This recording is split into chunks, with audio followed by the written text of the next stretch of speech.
Hi. Listening to the Prime Minister's briefing on Monday about the lifting of coronavirus restrictions made me feel both ecstatically happy and a little bit freaked out.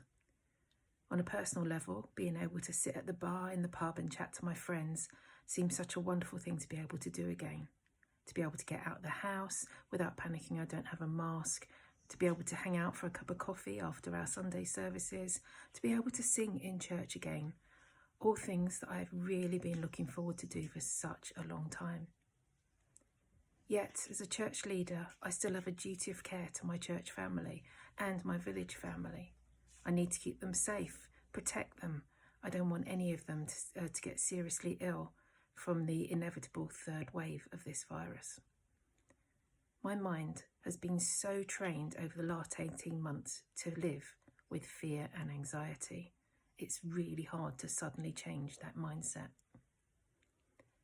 My eldest daughter studied politics and philosophy at uni, and even before those studies, she has always been fascinated by the human psyche, why we think, what we think, how we think, and how many differing factors there are in the world that guide us in our thoughts. Every time she went out somewhere, I was the worrying mother, and as she left, I would say, "Look after yourself, stay safe." And she would parrot back to me a quote that she'd learnt in her studies, which was, "Fear of crime is greater than crime itself, mother." And she's right. Most of the time, we fear what will probably never happen, and that stunts our lives, makes us fearful, anxious, and holds us back from living the lives that God intended us to have. What I hear from the government and medical professionals is now that coronavirus will be just like the flu.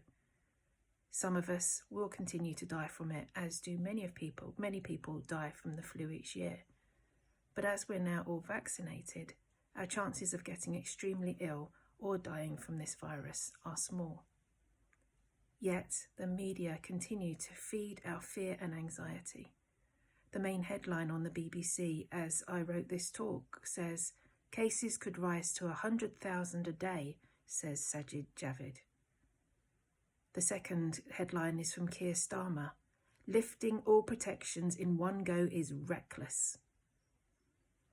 Lord, help us. Help us in our confusion and our fear. As the psalmist says in Psalm 13, "I hear many whispering, terror on every side.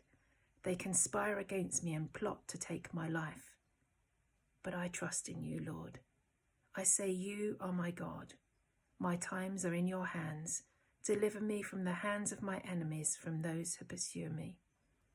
Praise be to the Lord, for he showed me the wonders of his love. When I was in a city under siege, in my alarm I said, I am cut off from your sight. Yet you heard my cry for mercy when I called to you for help. Love the Lord, all his faithful people. The Lord preserves those who are true to him, but the proud he pays back in full. Be strong and take heart, all you who hope in the Lord." Life comes to try us.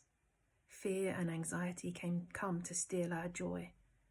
Yes, we have just been through a history-making life experience, and not a good one. Yet the main headline in my life and in all of our lives should be, God's got this and he's not going anywhere. I need to trust in the Lord with all my heart, my mind, my strength and my soul. I need to be strong and take heart and hope in the Lord.